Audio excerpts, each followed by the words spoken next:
Hello everyone, thank you for watching the video, and today I'd like to discuss pain. More specifically, pain as it relates to incorrect posture. My name is Andy Masterson, and I own a Tai Chi and Kung Fu studio in New Jersey. Since 2005, I've been lucky enough to work with a wide variety of people who often come in with various ailments. They believe that Tai Chi will be a good form of exercise because it's low impact and it won't be too physically taxing on the body. However, it becomes apparent quickly amongst all students that it's very difficult to perform even the most basic of positioning because the body is out of balance. This generally occurs because as we age, the variety of movements that we do drastically decreases. As a result, the body prioritizes the muscles that it uses most frequently and de-emphasizes the muscles that it doesn't use as often. This creates an imbalance in the body under which circumstances the skeleton and the muscles that are being used most often get overtaxed because they're not being supported by the secondary musculature. I found that when people come in and are usually suffering from some sort of chronic pain, the same exercises that we do to correct the posture in the average student has also been very beneficial in helping people alleviate and mitigate some of the pain that they're in. Before we get into the actual exercises and the proper way to perform them, I would like to cover some of the basic understanding about how the body is supposed to support itself and give you an idea of what might be deficient in your own body. I'm going to try to keep this as plain spoken as possible without using too much technical information. So please bear with me, as it may not be the most scientifically accurate, as my goal is to make it more understandable in a general sense. This first diagram we're going to look at is the posterior view of the body. I find that most people are posterior chain deficient, meaning that they don't utilize their back muscles, their glute muscles, and their hamstrings nearly as much as they do with their quadriceps. So first we want to look at the musculature and understand what's supposed to be happening in here. If you look here on this highlighted area of the ilium and this highlighted area down here on the greater trochanter on the top of the femur, there's a muscle called the gluteus medius that sits just like that. And on both sides, this muscle is designed to stabilize the hips. However, most people don't utilize them. Instead, they'll go over on the front of the body. You see here, the psoas and the iliacus are two of the main hip flexor muscles. These two muscles start to take over the job of stabilizing the hips. This happens usually because the knees start locking. If you've ever looked at very, very small children when they're toddlers, they generally do not lock their knees. They're moving around, their hips are very active, they're utilizing the glutes a lot of up and down, a lot of sitting postures. They can drop down into a complete squat and appear completely comfortable. Actions we similarly see in third world countries where people don't have access to a chair everywhere, which unfortunately we suffer from. So what we want to do is we want to create a balance now, because these muscles are overemphasized and these muscles here are deficient. We want to start to strengthen these muscles up. One of the other issues we get in the back, there's a muscle that comes across here called the piriformis, and it attaches something like that. This muscle starts to overwork because the glute muscles, which are the largest muscle group in the body, start to become weak, inefficient, and incapable of moving as the way we should. As a result, the piriformis muscle overworks. But the piriformis runs right over top of the sciatic nerve. So as the muscle gets inflamed from being used too much, it presses on the sciatic nerve, causing sciatica pain. What we need to do is we need to look at the body and see how we can correct some of these issues. Another issue that we want to see is in the abdominal wall. There's a muscle called the transverse abdominis. So it's the foundational layer, if you will, of the abdominal muscles. And it kind of sits like that. And the muscle fibers, run horizontally. Then, over top of the transverse abdominis are the rectus abdominis muscles, which run vertically. This creates the lattice work to protect the internal organs. However, when we stop doing movements which are typically referred to as core muscle movements, the transverse abdominis sort of gets loose and flabby. Picture an athletic sock that gets stretched out over time. It doesn't quite snap back the way it should. As a result, the rectus abdominis muscles don't have a firm platform with which to really start to hold the body into a position where it's supposed to. While we're on the subject of abdominal muscles, I want to address this muscle here that's in the back, which is actually it's the rearmost of the abdominal muscles. It's called the quadratus lumborum. Okay? Now, the quadratus lumborum connects from the ilium to the last rib, but it also has these fingers that attach to the transverse processes on 4 of the 5 lumbar vertebrae. Something happens when we start to lock our knees out. We're the only animals that really lock our knees, and it really slows us down and messes up the body.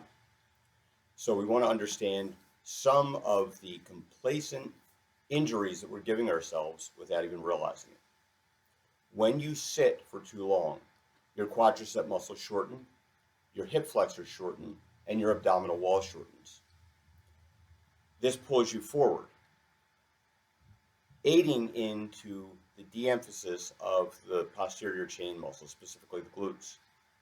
Now, these are the largest muscles in your body that are designed to move and carry you around efficiently. And we're suddenly taking them off the table and not utilizing them. So we're going to start working them. However, at the same time, the quadratus lumborum will typically get hyperstretched because the body's basically hanging forward. And these muscles get into this pattern of just being very stretched and very taut.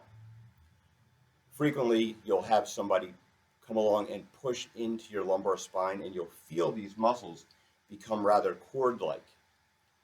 This muscle spasm needs to be broken up, and it needs to be broken up by contraction to counteract the hyperstretching. So we're going to work on some exercises for that as well. And we want to see how all of this relates into the hamstring muscles in the back of the leg. We're going to get them stronger. We're going to get the glute muscles stronger. We're going to get them tying in. We're also going to work some of the lumbar spine muscles.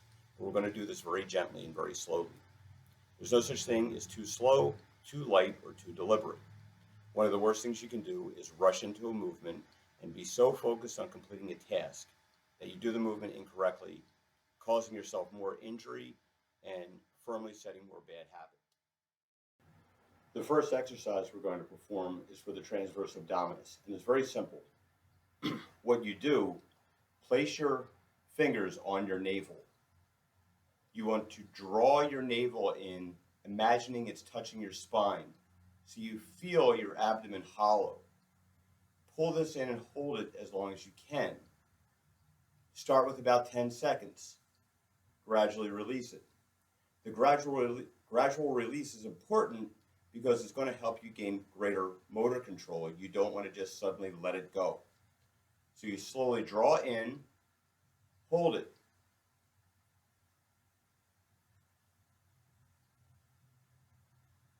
And then slowly release. Perform this action multiple times, gradually increasing yourself, and over the course of a couple weeks, you'll find yourself getting to 20 seconds, up to a minute, 2 minutes maximum. The second thing we want to do is we want to start working the rectus abdominis muscles.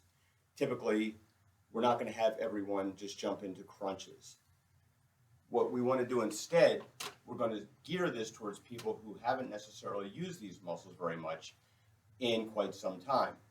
So again, we don't want to just shock the muscle and cause injury to something that may already be inflamed. So you sit on the edge of a chair or a bench. You draw the abdominal wall tight, flexing the muscles. Gradually, you just let yourself sit back slightly, just a few degrees until you feel the muscles contract. See how long you can hold it for. Give yourself a little bit of a break and perform it again, engaging these muscles. I found this especially effective for people who are in chronic pain or are elderly. Our senior students typically come in believing that they're not going to be capable of performing some of these actions, and they find, much to their pleasant surprise, that they can actually perform them in a very short amount of time. The next exercise we want to perform is just an initiation of the glute muscles. So we place our feet together with the knees slightly bent. Squeeze your heels together as tight as you can until you feel the glute muscles fire.